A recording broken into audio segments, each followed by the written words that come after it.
What's going on, guys? I'm Aaron from PhoneDog.com, and now that the three major trade shows, CES, Mobile World Congress, CTIA, are out of the way, there are a bunch of new phones hitting the market. One, the T-Mobile G2x, awesome phone, announced at CES as the Optimus 2X, dual-core Tegra 2 processor, 8-megapixel camera, 4-inch display. It's an awesome phone. It's available on T-Mobile now for $199.99. Another one from CES that was announced, the HTC ThunderBolt on Verizon. Verizon's first 4G LTE smartphone, 1 GHz single-core processor, 8-megapixel camera, front-facing camera, 4.3-inch display, and more. Now, both of these are Android devices. Both of these are running Android 2.2, but which one's the best?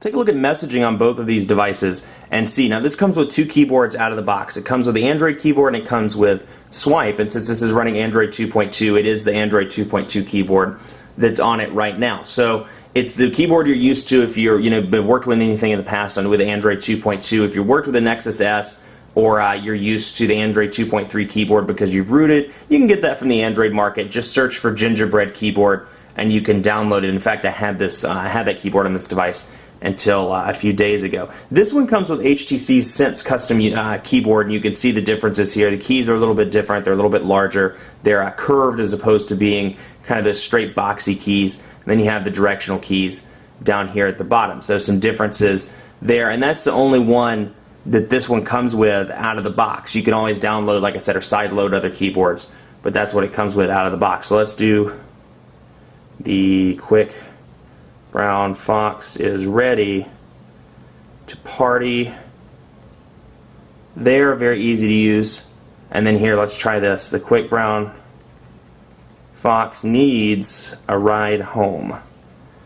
So you can see, again, both pretty easy to use. 4-inch display here, 4.3-inch display here. I will always say I think 4 inches is the great sweet spot between 3.7 and 4.3 because it's not too large, but it's large enough to where people with larger fingers can access it with relative ease. Another thing I like about the G2x is the way it feels in the hand. Like I said, it has that tall, narrow feel to it, so it feels a little bit more like a Droid X as opposed to something like this, which is kind of stubby and short, kind of fat, short and fat, so it's a little bit harder to hold in the hand and wrap your hand around it, much like the Evo and the Inspire. This one, to me, the smaller display combined with the narrowness feels better in the hand, easier to hold up to the ear, and more. But both keyboards are great. I think, in terms of keyboard support out of the box, I think you'd be happy with either one. So I'm going to declare that a tie. So this is a part of the Dogfight where I'm trying something new and I'm handing it over to you for a little bit to send me, Twitter questions about what you'd like to see on these devices. So we're going to jump into YouTube. This was a question somebody asked. They kind of wanted an idea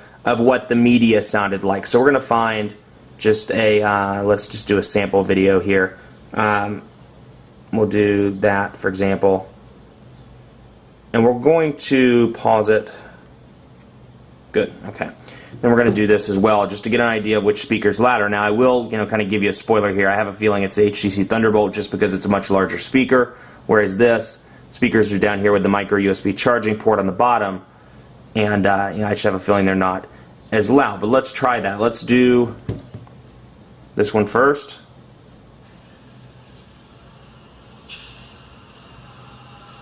We'll see here.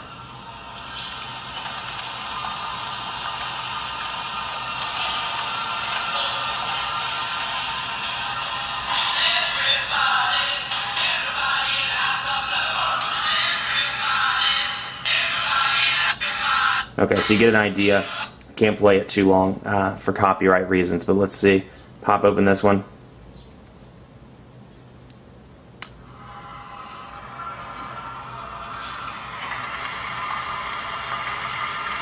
And we'll see which one's the loudest.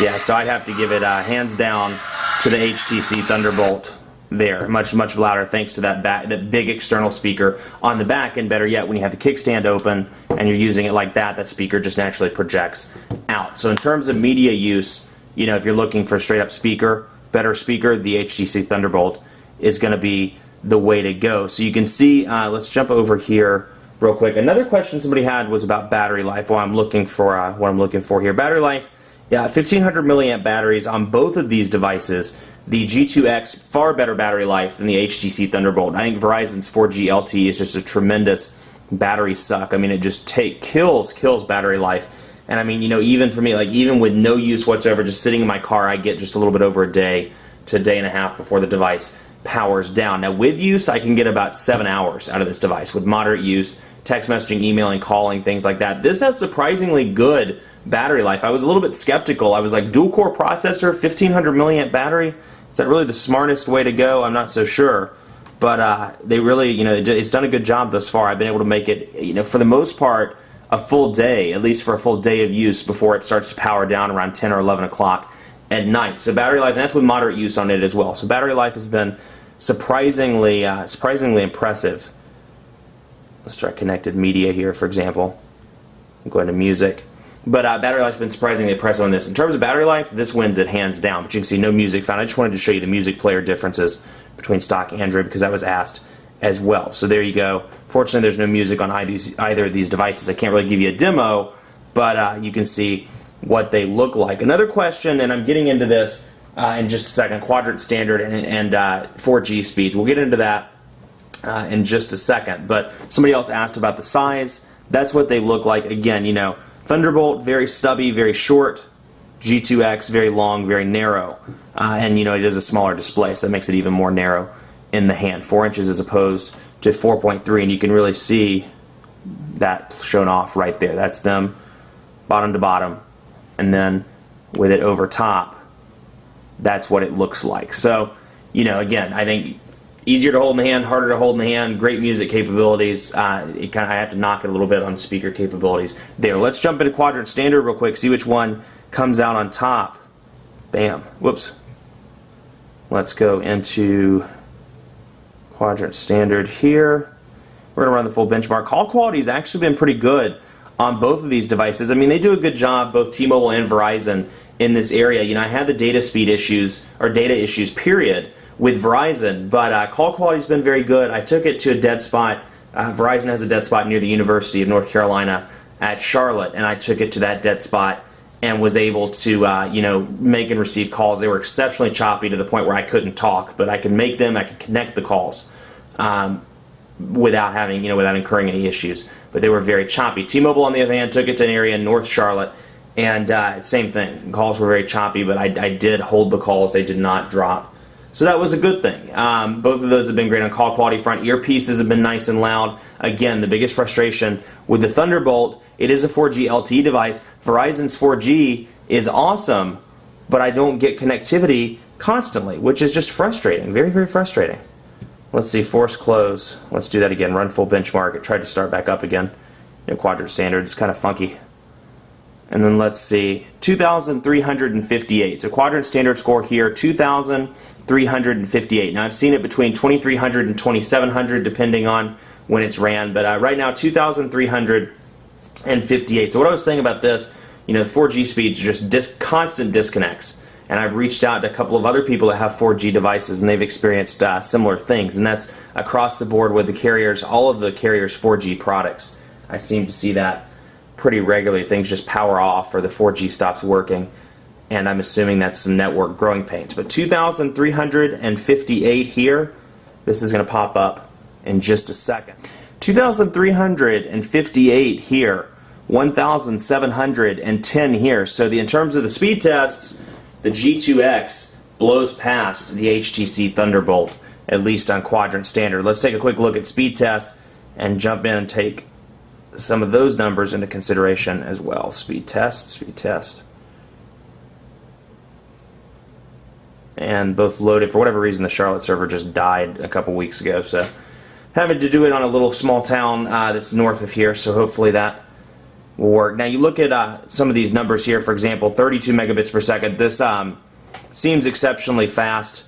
These numbers, speed test to my knowledge, is still having issues keeping up with Verizon's 4G LTE. So keep that in mind. You know, average download speeds are between about 8 to 13 megabits per second. Upload between about 5 and 7 is what I've seen in this area. So keep that in mind. Those are a little bit exaggerated. Speed test. Last I heard, speedtest.net actually can't calculate this stuff, but let's do a restart just to see.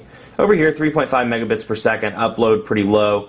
So in terms of LTE versus HSPA+, LTE takes the cake by a mile, but there's nothing more irritating to me. See what I'm saying? Network communication issues is doing it right now. There's nothing more irritating to me than when the network cuts in and out in the middle of uploading video or doing work or doing something like that, and it cuts out. So I mean, while LTE is fast, it's pretty useless if you can't have a seamless experience. So it's a tough call there. But just on soul speeds alone, it goes to the HTC ThunderBolt. So there you have it. But only one of these can win the dogfight. And as always with these high-end devices, it's always a challenge to figure out which one is the best. Now that said, I'm giving it to the T-Mobile G2x. The G2x is the winner of the dogfight because it is the highest spec device out here. It's far better, in my opinion, when it comes to day-to-day tasks. It's very fast. That NVIDIA Tegra 2 processor, I mean, just zips through things with no lag whatsoever. I mean, open, close, open, close. I mean, there's no lag,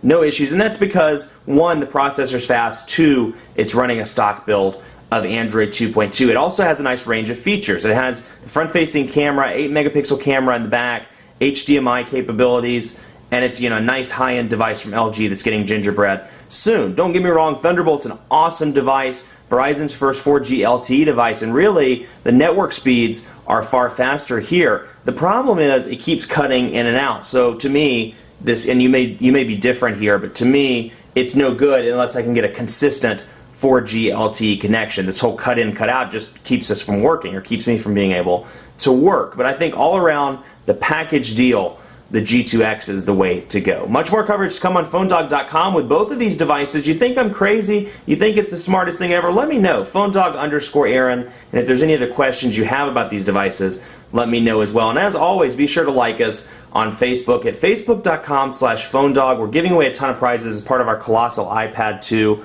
and smartphone sweepstakes. A bunch of prizes, a bunch of opportunities to win. Check it out. Facebook.com/PhoneDog. Thanks so much for watching.